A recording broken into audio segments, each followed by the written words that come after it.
What is up, everybody? My name is Justin French, covering music for those who care, and I fucking hate Valentine's Day. What is it with all the flowers and the chocolates and the sex and the I love you cards? It's sad that we have to celebrate one entire day out of the year when we could do it on any other single day out of the year. And no, I'm not just saying that because I've never had a Valentine before. But right now, we're going to take a backtrack from all the top 10 love songs that have been coming out lately. And we're going to take a look at the top 10 heartbreaking tracks. And to any single song that made the list, you just made the list! But, of course, before we get into the actual list, we have to start with the contenders. Roll clip. Beats the hell out of Hell Yeah's version. No. That one's still pretty good, though. That one's still pretty good. Lord, the world needs more of this guy. Amen. The song's chorus is just too damn cold, man.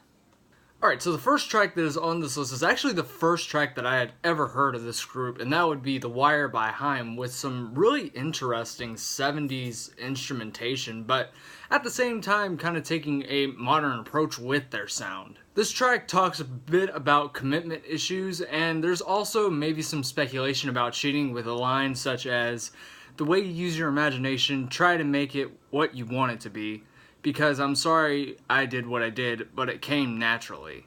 And the one lyric that always gets stuck in my head whenever I hear this song is that line whenever they go, I know that you're gonna be okay anyway. I love the vocals on this song, courtesy of Danielle Haim from the single off of Days Are Gone, along with the more bluesy lead guitar sounds on this track and the nice bass grooves on this track. This track, along with a lot of songs from Days Are Gone and also the recent album Something to Tell You, kind of does have more of a more 70s kind of pop and rock approach, but don't let this upbeat track fool you.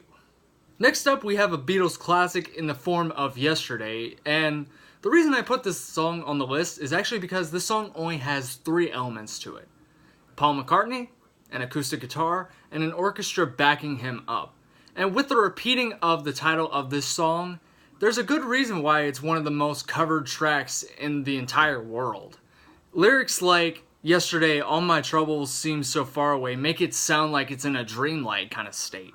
And "Yesterday, love was such an easy game to play, now I need a place to hide away," kind of reflects on the now closed relationship and how he longs for that back. I think Paul McCartney does an outstanding job with his vocals on this track, along with the orchestra backing him up really added a bit something to the song. Now, just imagine what would have happened if he was singing about scrambled eggs instead. Scrambled eggs. Coming in at number 8, we actually have Changes by Black Sabbath, which at that time was very, very different from anything that the band has done in the past, because this song really only relies on a mellotron and vocals courtesy of Ozzy Osbourne. This track has to do with drummer Bill Ward's divorce at that time, with lyrics like, "I lost my best friend," and even the memorable chorus, "I'm going through changes."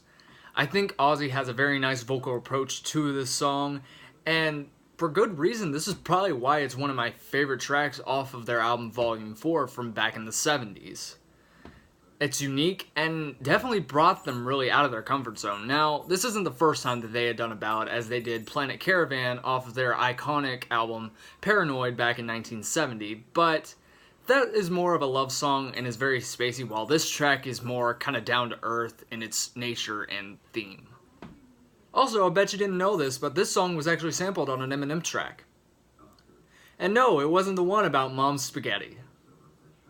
Coming in as my number 7 pick, we have Alone Again by Dokken, and man was I having a hard time choosing which song from this group to put on the list.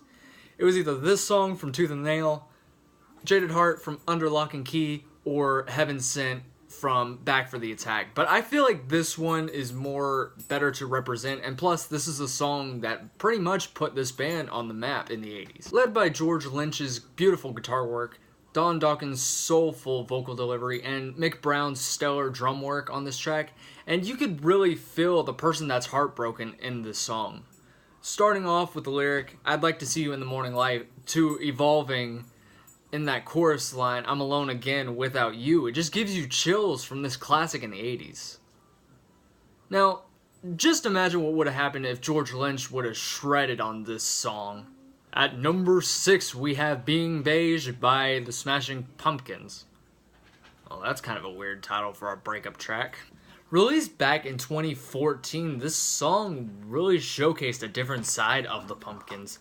I mean, this song was known for some heavy hitters back in the 90s with tracks like Bullet with Butterfly Wings, Shrub Rock, I'm probably pronouncing that wrong, and Zero. But this one really slowed things down. I just love the beautiful acoustics and piano that play throughout the verses, with Corgan opening up in the line, I don't love you for what it's worth, so if you're leaving, can you hurt? And then getting a bit heavier in that chorus line whenever that comes in with the loud guitars and pounding drums while also maintaining the song's more emotional state. Coming in at the halfway point at number 5, we have I Saw Red by Warrant.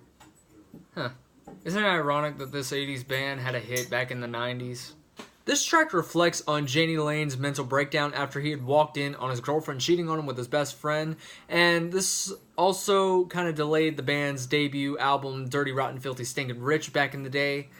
And this song is very different because this track is more piano based, but I do think whenever the other members of the group come in, they do nail their part on this track. With lines in the chorus especially, such as, when I opened up the door and my heart just spilled onto the floor, just lets us in the headspace and lets us know what and how Lane felt after that incident had happened. Coming in as my next pick, we have I Don't Love You by My Chemical Romance, which, in case you didn't know, yes, this is a pop-punk band. But no, this song does not have any punk in it. Instead, this song relies more on alternative rock than the pop-punk sound that the band is well established for. Gerard Way sings in the chorus, when you go, would you even turn to say, I don't love you like I did yesterday, and that just builds on more of the gloomy atmosphere that this song is going for. With the slower guitar lines and more of the slower drum grooves on this track, it just adds to it. And I have to say that Way's vocals on this track are definitely the highlight for just how emotional that he gets throughout this song. Even when his voice breaks a bit, you can still feel his pain. Alright, I want to know, who hurt this man? Coming in as my number 3 pick, we have Last to Know by 3 Days Grace. And this track also is very different from anything that the band has done at the time before the album Life Starts Now had even come out, as this track is more of a piano ballad, until it gets up to the last minute whenever the rest of the band comes in. The piano line throughout this entire track is very, very beautiful, but it also sets up a very sad mood, as this track has to do with heartbreak and a little bit of cheating in some of these lines. This was my first love, she was the first to go, is one line that Adam Gontier howls throughout in a very haunting falsetto to show the heartbreak that he feels. The last minute comes in and the rest of the band comes in after a brief guitar solo courtesy of Barry Stock, and I think the rest of the band comes in very nicely, with Adam Gontier also telling the listener that, hey, I've learned from this mistake, and even going as far to tell his ex-lover's new flame a warning. When she leaves you for dead, you'll be the last to know. Coming in as my number 2 pick, we have Somebody That I Used to Know by Gautier featuring Kimbra, and this song is actually the only song on either list to have a guest feature on any of these songs. What I love about this track is that it's very minimal, and it sounded like nothing that had come out at the time of its release back in 2012. With a slow bass line, some weird synths in the background, Gautier kind of realizing that this relationship, which he talks about throughout the majority of this track, was kind of doomed from the start, and even admits that he was glad that it was over. But then in the chorus line, kind of sees that she's pretty much ignoring him now, like nothing had even happened between the two of them. Kimbra then comes in the second verse and kind of is thinking and reflecting about the times that Gautier has pretty much fucked her over, and that's what I like about this track, is that it kind of has the two different sides of the story approach. It's very different, and I can honestly see why it became a number 1 hit back in the United States. It's kind of too bad that Gautier is pretty much now a one-hit wonder. Who knows what other tricks this guy had up his sleeve. And my number 1 most heartbreaking songs of all time, at least in my opinion, is Snuff by Slipknot. And let me go ahead and make a disclaimer for the record, this song is not about tobacco. I repeat, not about tobacco. This track from 2008's All Hope Is Gone is about, according to Corey Taylor, someone who helped him through a lot, and when he thought she felt the same way about him, he was ultimately let down at the end. And I can honestly feel how powerful and emotional the performance in the track is to the listener. This is one of the softest, if not the softest thing that Slipknot has ever recorded. Alright, this is the part where I need to freeze the frame for a minute to say that Slipknot are apparently working on some new music, so who knows, in the years to come, I might be biting off more than I can chew at the moment. So, at the moment, it's the softest, but who knows until the new album comes out. But anyways, on with the rest of the video. I just love how restrained Taylor's vocals are in the beginning and how he just unleashes near the end of the song. And the band also does a nice job with their instruments. Nice acoustic guitars, a slow but haunting bass line, and a bit more restrained drum work on this track, along with some weird synth lines. It just makes the song a bit more heartbreaking with every listen. And Corey Taylor does a couple acoustic shows every now and again, and whenever he performs Snuff, he actually dedicates this song to late bassist Paul Gray, who died back in 2010. But anyways, y'all, this is just my list, and this is just my opinion. If there's a song you think could have made this list that I didn't get around to, definitely let me know down in the comment section down below. But anyways, y'all, thank you all for watching. If you would like to subscribe to my channel, you can click right over here to catch up on more content or watch another video. If you want to see the last video I did, which I'll link the top 10 love songs that I did previously, it'll be right over here. So anyways, thank you all for watching. Hope you enjoyed and hope to see you soon.